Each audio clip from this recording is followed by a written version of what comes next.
It's a week after the Kentucky Derby. We're thinking about the next couple of legs of the Triple Crown. One of those, of course, the Belmont Stakes, which will take place next month. And the local prep for the Belmont Stakes is the Peter Pan. It's only been 3 years since a Peter Pan participant took down the Belmont Stakes, with Sir Winston finishing second, actually, in that year's Peter Pan and coming right back to win the Belmont Stakes. We're going to look at this year's Peter Pan. Nick Tamero here, joined by Darren Zocali. Darren, excited about the Peter Pan, I'm sure. Yeah, this is a race I always look forward to. It's in my backyard here in New York, and it's a race that obviously has a proven history of producing Belmont Stakes runners. Of course, we think of horses like Tonalist in the past that have come out of this race to perform extremely well on Belmont Stakes Day. And that's always the first thing I do is when I look at this race, before I even handicap it to see who I like, I try to find out and see, okay, which horse from this field is who I think is going to be a factor in the Belmont Stakes. And with an 80-1 shot winning the Derby, I guess the answer is, hey, it could be any of them. Yeah, it should be a packed starting gate on June 11th. I know they'll allow up to 16 in the Belmont Stakes. So seeing what happens next week in the Preakness will, of course, go a long way. I think when you start with this field, and I will say, I thought this was an incredibly evenly matched field. I mean, there is really no standout whatsoever. I think a good starting point is the California Invader Set Sail for Richard Mandella, who has started a grand total of 2 horses in New York in the last 5 years. One of those, Tis a Magician, last year in the Brooklyn. He has 3 wins outside of California in the last 5 years, 2 of those at Oaklawn and 1 at Indiana Grand. I was very surprised to see this horse in the entry box. Yeah, it's an interesting spot, no question. When you consider the connections, they must be extremely high on the horse to put him in this type of a situation. Mandella does not spot his horses over aggressively by any stretch of the imagination. So I think it really does speak volumes about what they think about him. And why not? His debut was solid. The 2 horses that beat him that day both came back to win. They both won impressively. And then this horse comes out of that race to blow the doors off a quality maiden field going at Santa Anita on March the 27th. Now he ships over to New York. He leaves Southern California for the first time, which is always a question mark with a young and unproven racehorse. But I don't know how I feel about the rail draw. We'll see how things shake out for this horse in terms of what type of pace he faces. Is he going to go to the lead? Is he going to rate? It seems like he can do either, but he certainly is a bit of a wild card entry into the spot. No doubt. And he should face pace pressure right from the start, I would say, primarily from the rival immediately to his outside, Electability, a son of Quality Road who debuted on the turf last year, but has come back as a 3-year-old now with a couple of wins at a mile at Aqueduct. This is obviously a massive class test, but he does have a little bit more seasoning than a horse like Set Sail, having beaten winners at least once. Electability does feel like a pace factor at the very least.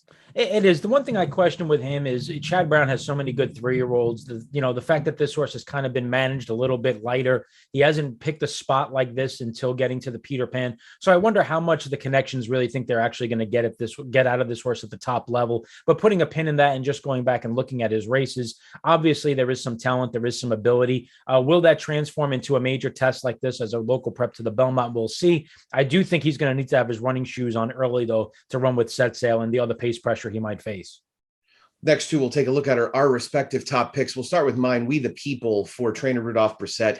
This was a horse that was really highly regarded coming into the Arkansas Derby, and I will admit is generally the type that I bet against in races like that. I thought there was really much more sizzle than steak when it came to him, and he ran poorly. There's no denying it. I didn't really think he had much opportunity, being very wide around the first turn. The Arkansas Derby sort of proved what we kind of figured with it, which is that the colts that were in it probably weren't quite grade 1 caliber, whereas the filly who did the most running in there was certainly among the best of her generation. That, of course, is Secret Oath, Kentucky Oaks winner. I think We the People rates to get an excellent trip, stalking right outside the pace with Flavian Pratt.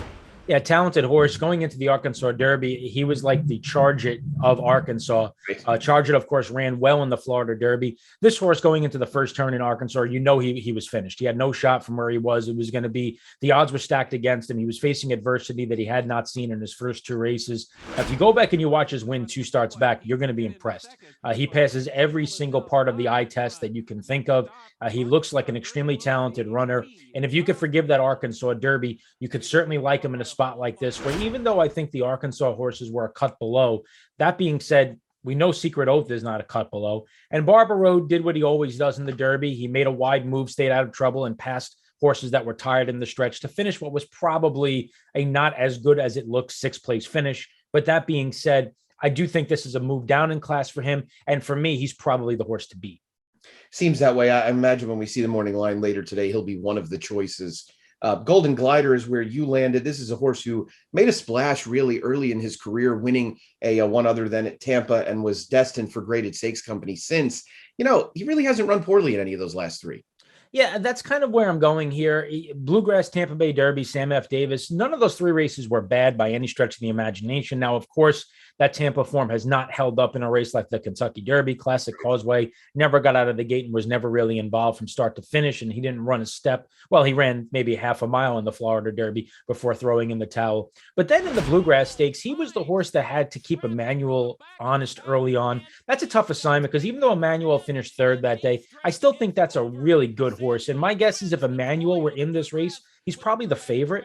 So based that he finished just behind Emmanuel after pushing him along in a race like the Bluegrass, that I still think based on how Zandon and Smile Happy performed in the Derby, I think that Bluegrass was still a pretty good key race or a key prep coming into the Derby that featured some of the more talented 3-year-olds.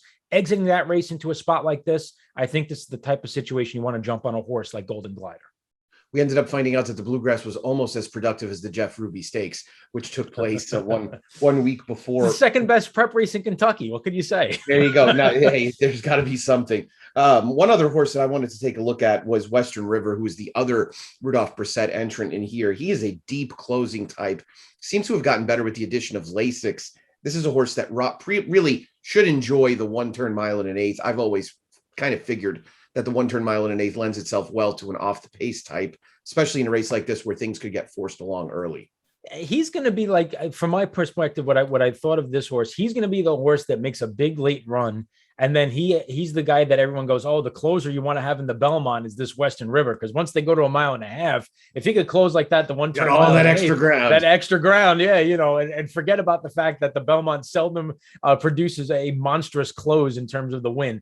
But yeah, I thought this horse really fit well here. The connections obviously are spotting him aggressively off a maiden win, but I always like horses that are consistently improving. Maybe he's not a world-class horse just yet, but the horse has gotten better with each and every start. The arrow is definitely pointing up. And if he's a late runner that's starting to figure things out and maybe growing into himself, he definitely has a chance against this field.